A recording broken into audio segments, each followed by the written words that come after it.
CiU i PSC ja manen junts a Vilafranca.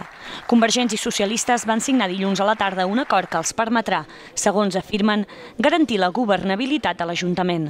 A partir d'ara, el PSC coordinarà algunes àrees, formarà part de les juntes de govern i, a més, tindrà 3 de les 7 tinences d'alcaldia.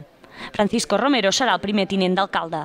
L'alcalde de Vilafranca, Pere Regull, reconeix que són dos partits molt diferents i que històricament a Vilafranca sempre s'han portat malament, però que aquest pacte beneficiarà Vilafranca perquè ajudarà a desencallar molts projectes. El no a tot, que és el que fan alguns, impossibilita tirar endavant els projectes.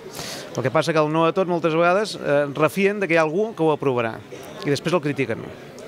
I per tant jo diria que aquest pacte el farem entendre a la societat en funció de que els projectes tiren endavant i que Vilafranca, tal com jo deia abans, jo crec que avui dia ens hem arriscat, tant ells com nosaltres ens hem arriscat en el sentit de dir, escolta, jo no sé com ho entendrà la gent, inclús la gent meva, perquè històricament som els dos partits de govern de Vilafranca, doncs, però jo crec que ens l'hem de jugar perquè els moments no són normals, estem en una situació tan especial que obliga que els que estem davant ens posem d'acord i que busquem les bones vies i que busquem la sortida per trobar la millor inversió social per Vilafranca, fer la millor política social per Vilafranca i, per altre cantó, posicionar Vilafranca. Per què? Perquè quan sortim de la crisi, perquè desenganyeu-nos que ens sortirem de la crisi, doncs Vilafranca estigui ben situada. Si d'aquí 3 anys trobem una Vilafranca que només ha estat amb lluites polítiques, jo no sé qui haurà guanyat, però Vilafranca no.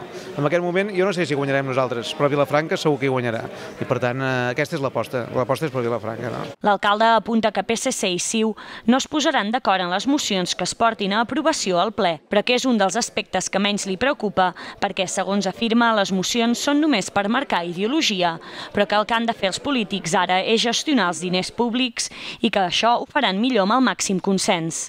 Regull, a més, considera que el pacte hauria d'incloure més forces polítiques i lamenta que els altres grups no s'hi hagin afegit.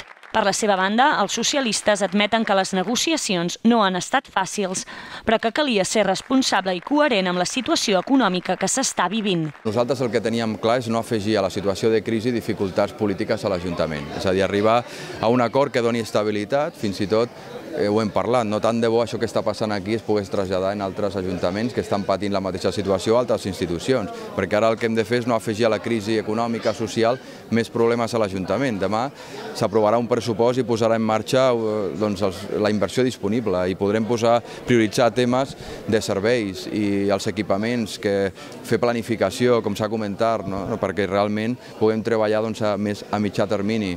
Tot això s'ha de fer amb un acord d'estabilitat que permeti superar l'aritmètica i que realment puguem treballar amb una línia clara i que realment els equipaments no hi hagin debats estèrils que el que fan és no aprofitar els recursos disponibles que té l'Ajuntament. L'alcalde de Vilafranca continuarà sent Pere Regull i el portaveu del govern també continuarà sent Aureli Ruiz, de Convergència. Els dos partits comptaran amb el seu propi portaveu. La Junta de Govern estarà formada per 7 regidors, 4 de Convergència i 3 dels socialistes. A banda, es crearà una comissió paritària de seguiment dels acords presos entre els grups de Convergència i PSC.